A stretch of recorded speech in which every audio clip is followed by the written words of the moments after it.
Technician 775 here this morning. We are going to be packaging the Zatarain's Jambalaya mix. I hope we get this in there. The Jambalaya mix in the Food Saver bags. I did one in the jar and it worked just fine. I actually did a couple of them in the jars and it worked just fine. This one was out of the package and this one is actually still in the package. We did some tuna helpers and hamburger helper, and both of them actually did work just fine. But one of the members, subscribers, or one of the guys made a comment and says, hey, look, why don't we do this in the Food Saver bag? I did think of that, but I particularly don't like Food Saver bags that much. They just, for me, just too unreliable. But we're going to do one, and he did have a good point. I forget the gentleman's name, but he did have a good point. You could throw a bunch of these in a bucket and take off with one of a little portable gas stoves that you see on one of my other videos, and a simple pot and some water. And if you have to get on the road or if you're just camping, that's perfect. So we're going to do, I've kind of jumped ahead just a little bit, and went ahead and stretched out a Food Saver bag. We're going to take a measurement about like this with some, okay, could probably just a little bit shorter. But what we're going to do here is actually just cut it. I'm not going to seal, I'm just going to cut. Well, maybe I'm going to cut, maybe not. Alrighty. Okay. Okay, alright. You have to be smarter than the Food Saver bag. So what I'm going to do here is actually cut some of the cut the directions out off the back. Okay, like I did on the other one. Okay, if I can actually hold on to the box this morning. A little chilly this morning. My hands aren't working. Almost like a lizard. You have to take and get in the sun there to get my hands warmed up. I'll say this is going to be the cooking directions right here. We're going to cut out and put in there as well. Okay, well, let's take the Best Buy date off.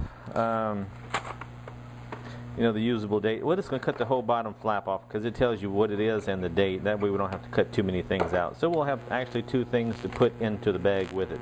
What we're going to do is take and just make this a small nip on the side of the bag so it'll actually suck the oxygen out of the bag as well, like this. Okay, a Jambalaya mix like that, and maybe this on the other side or something along that lines. Alright, so bear with me here. I hadn't used this in a while.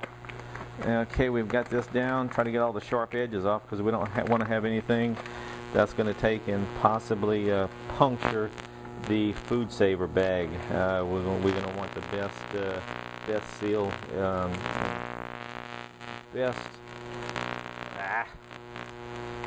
you know, the best seal we can get on this thing. Okay, so here we go. And it is sucking the bag down, doing quite a good job of that. And a little cut that I've made should, oh yeah, this is getting almost as hard as a brick. Okay, we still have the little indicator in here, it's green, we hadn't got everything out yet. Okay, so what I normally do is kind of two stages, and that's the phone ringing. They're just going to have to hold on. And go just a little bit tighter right before the green light comes on. And that way it actually pulls a little bit more vacuum. And just keep pushing down on the handle just a little more as we go along. And just keep letting it suck the air out of this right here.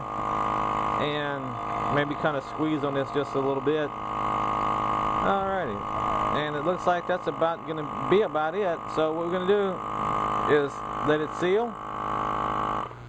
Alrighty. And we're going to make a second seal on it just to make sure. Alrighty, so we're good to go there. Let's see who was calling. Not really sure who was calling. But anyways, that is sealed up, okay? And looks good. You've got the directions here, what it is, and the expiration date. Good solid seal. So it looks like this may be a winner as long as we don't get a little pinhole in here somewhere. And I guess if I don't fool around with it too much, it'll be all right. But what I am going to do, though, I'll let this sit out for 24 hours just to see if it gets soft, and then we can actually put it in a like a 2-gallon bucket. I think I've got some 2-gallon buckets here. I know I got one right here that I did the apple slices with, and you could probably put say 6 or 8 or 10 of these things in there. Now I may go buy some more of these just to see, and you can do the same thing with the hamburger helper as well. So hey, you may be onto something here. So all right, with that said, this is Technician 775 saying thank you as always. Thank you for all the comments. Keep them coming, and please subscribe. 775 signing off.